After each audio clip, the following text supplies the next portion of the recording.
So I recently upgraded my FX3 firmware and it completely broke my Bluetooth and Wi-Fi functionality. And I got it finally resolved with Sony, and I just wanted to tell you about my process, how I got them to resolve it, and what I had to do to get to that point. Long story short, if you don't feel like watching the whole video, upgraded my firmware, Bluetooth didn't work, I called consumer relations, they told me they can't fix it. I sent a demand letter with a threat of legal action to my local Sony headquarters. They called me back saying, let's send it in for repair and see what we can do. Emailed with a 30% offer. I retaliated back. Then they gave me the option to basically they'll repair the whole camera by buying the motherboard themselves, and I just have to pay for the labor, which was like $200 plus tax. And that was like the majority of the repair because the motherboard was like $1,000. So their final offer was that they would cover that themselves. So that's the long story short. All right, so for the more detailed story, yeah, I upgraded my firmware, Bluetooth stopped working. I thought it would be one of those things where, cameras over time, they stop working. Some of their functionalities wear out, especially if you've been using them consistently for 4 years or more. That's when you start seeing problems occur, and that's totally normal for every brand. Any camera you might get, if you're gonna use it every single week, in 4 to 5 years, you might start seeing some issues. So I thought that's what would be the issue. But after doing a little bit of research, I found that actually there's a very specific pattern with people upgrading from very specific firmware versions to a newer version and then immediately losing Bluetooth and Wi-Fi functionality. And so I thought, you know what, this is probably different. And I saw posts of people having it from even a few years ago, not just recently. I went through every single Reddit thread about this issue, tried to find as much YouTube content as I can. I thought, you know what, this doesn't look like some sort of wear and tear, after long years of use, shit starts to happen. No, this looks like I just upgraded my firmware, everything works perfectly, but the Bluetooth stopped working. How is that? So I figured, you know what, this is weird. So instead of just sending it in for a repair and paying it, let me just call technical support or whatever and try to ask hey, is this normal? So I called technical support. We tried a few things over the phone just to make sure that I'm not missing anything. We reset the camera while holding some button, removed the battery, and did a whole bunch of tests. And the technical person said, yeah, you know what? The Bluetooth doesn't look like it's working. Let me transfer you over to consumer relations. It's like, okay. So I got a call back a few days later from consumer relations saying, hey, we saw what the issue is. We heard you, but unfortunately we can't fix this camera for you. We can't cover any of the repair because it is out of warranty, because I bought this camera back in 2021. But I said, look, I totally understand, but this seems like it's a specific issue that happened not because of my fault or my usage. It happens because of a specific firmware upgrade. At least it looks like it. Can you at least help me out? No. It was just a flat out no. I thought, you know what, this is garbage. So I did a little bit more research, and then I asked ChatGPT, and ChatGPT said, you know what, you're in Ontario. This is against Ontario consumer protection laws and stuff like that. So here, let me draft you a demand letter that says, hey, I believe this was not my problem. I believe you should reimburse me for it because of X, Y, and Z, basically what I just described to you.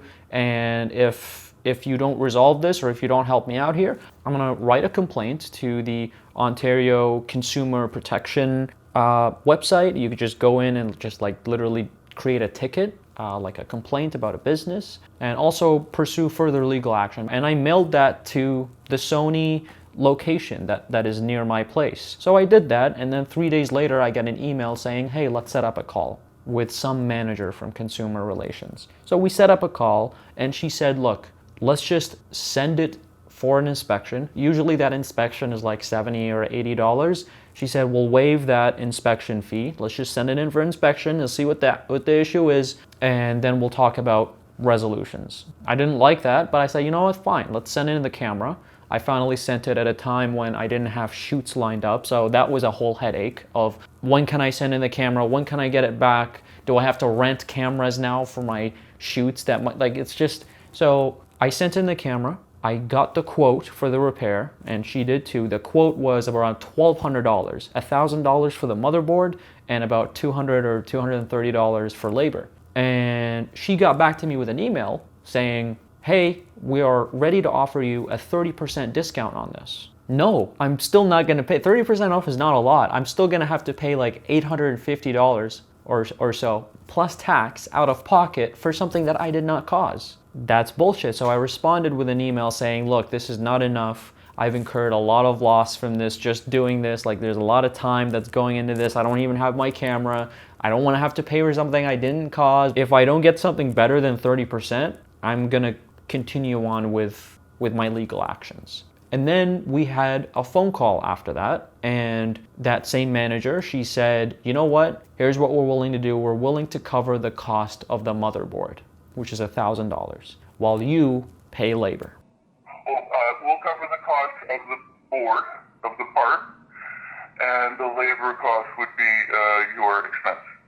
I stopped retaliating there. And then after offering me that offer, and I accepted, she said, but look, let me just assure you here, you might see a lot of things on the internet, but you can find almost anything to confirm your beliefs on the internet. And apparently she also reached out back to her engineering team in Japan, and they said, look, there's no way a firmware upgrade is going to cause this sort of a hardware issue in a motherboard. And so she said, you can believe whatever you want to believe. Don't take this the wrong way, but just because a few people on the internet had this issue, it doesn't mean that that's what caused it. But we're willing to do this as some sort of good, to show goodwill. But yeah, you can believe what you wish, and I don't mean any disrespect.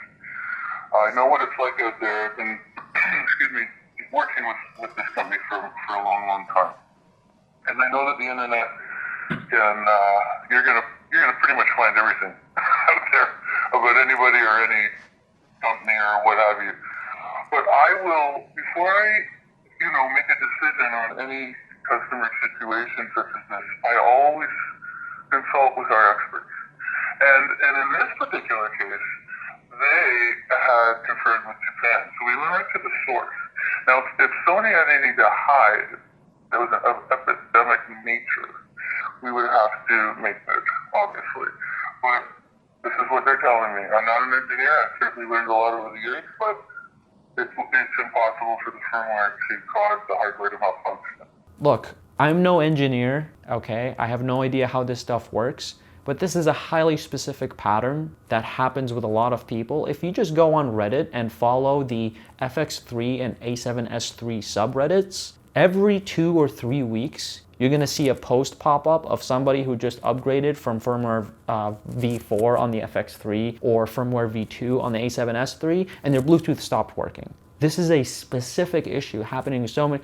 If you search, oh, my autofocus stopped working after my firmware upgrade, you're not gonna find a lot of results on this, if any. If you search, oh, my dual SD card recording slots stopped working after whatever firmware, you're not gonna find anything. But if you search Bluetooth stopped working after firmware, you're gonna find a lot of results. So there seems to be a specific issue here, and I don't know if that's an engineering issue or software issue, or I don't know if those things are completely different, like hardware and software. I have no idea how the production of these cameras works, but there's a clear pattern here that should be looked into, and I shouldn't have to go through all these hoops to have the manufacturer cover it. This multi-billion-dollar manufacturer that can do anything.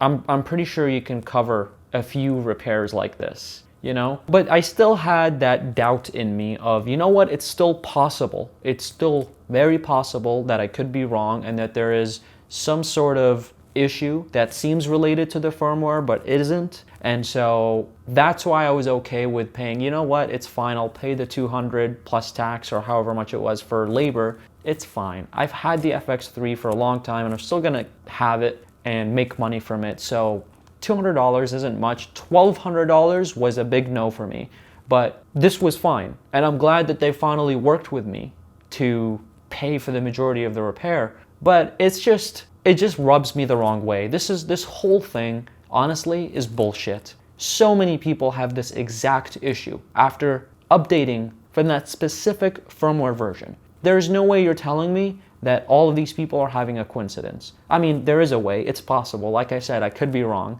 but at least say, you know what? We see the pattern, we see that a lot of people are having this very specific issue. Let's look into it. We will look into it. We're sorry for the inconvenience. At least say that instead of, oh, you can find anything you want on the internet to confirm your preconceived notions. So I wouldn't believe everything I find on there. Don't take this the wrong way. Like, are you kidding me, dude? Come on. So Sony, just like, the funny thing is when it comes to the camera world and all camera brands, Sony tends to have the worst firmware support for their cameras. But I'm willing to work with that if they're at least reliable and stable and don't cause these issues. And look, I don't have a reason to be shitting on Sony because I've been a long-time Sony user. I'm shooting this video on a Sony camera while my other Sony camera is being repaired due to this issue. So this is not a knock on Sony. I love their products and I've been recommending them for a long time. Like, I literally used to work at a camera store and I recommended Sony products then, and I still recommend them now for so many people. Half of my content on YouTube has the title FX3 or A7 IV on it. Like, I have no reason to hate on Sony. Just wanted to make this video to share my story and how it unfolded. And yeah, whatever.